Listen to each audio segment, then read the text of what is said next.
Márcio de Oliveira Sampaio, advogado criminalista, professor de Direito em São Paulo. Se inscreva no nosso canal, aperte o sininho, compartilhe, comente, nos ajude a divulgar o nosso trabalho. Olha, eu já tenho 18 para 19 anos de advocacia criminal e aí nós vamos tendo histórias para contar.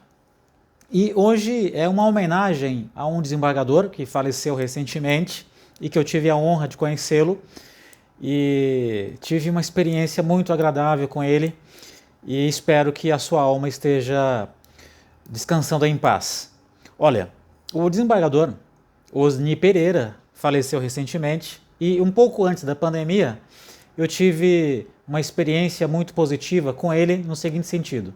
Eu tive 2 clientes que me contrataram, os 2 de famílias diferentes, mas aí as famílias resolveram contratar o mesmo advogado para fazer a defesa. Um era ainda primário, o outro já era reincidente em vários crimes. E aí eu então impetrei o habeas corpus, no distribuidor foi então designado o desembargador Osni Pereira para analisar a ordem de impetração. Eu tenho sempre o hábito de despachar com os julgadores e também despachar com os promotores de justiça, porque no habeas corpus o promotor de justiça também fala, se for em primeira instância, se for em segunda instância, é o procurador de justiça que desempenha esse papel.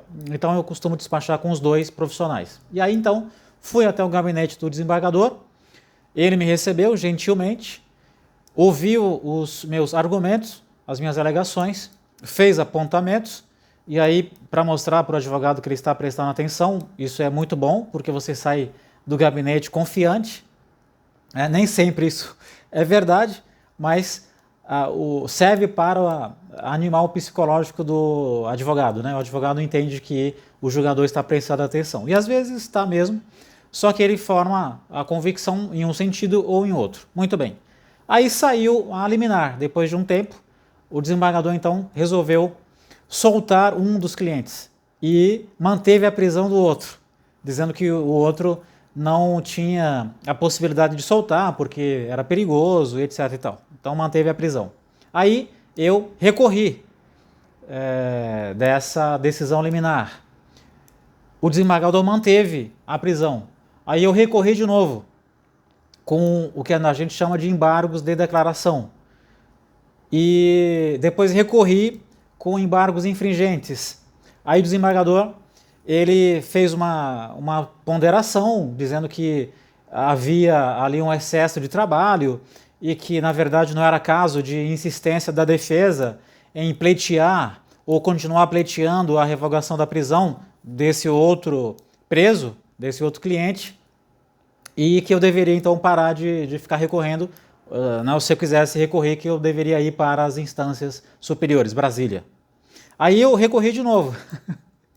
E embargo de declaração. Eu sou um cara que eu sou conhecido pela teimosia, pela batalha, né?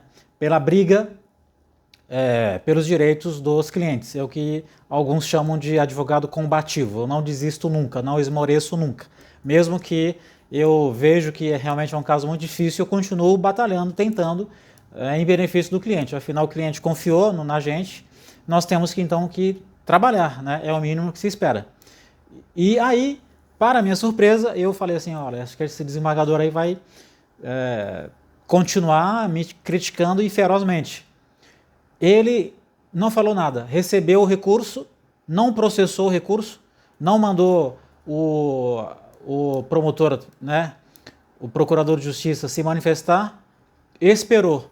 De repente, depois de algumas semanas que o recurso estava lá parado, sai uma decisão do desembargador Osni Pereira, reconhecendo que havia um equívoco ali do julgado e que era o caso de estender os efeitos da soltura do primeiro cliente para o segundo.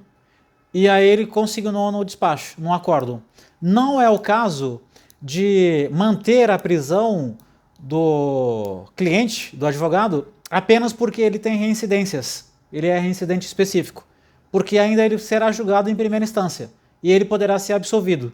Então, nesse momento, segundo o desembargador, é mais prudente soltá-lo, deixá-lo responder em liberdade. Se ele vier a ser preso novamente, ou se ele vier a sofrer alguma denúncia de que esteja praticando algum ato ilícito, aí sim eu posso revogar a ordem de soltura e prendê-lo de novo, e aí não vou soltá-lo mais.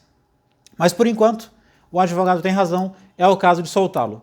Então, apenas um exemplo de como o advogado deve ser combativo, não deve esmorecer, deve sempre insistir nas teses que ele acredita em benefício dos seus clientes, e é um exemplo de um grande julgador, de um excepcional julgador responsável e que tinha um senso de justiça, e certamente o grande arquiteto do universo o receberá de braços abertos e colocá-lo em um bom lugar.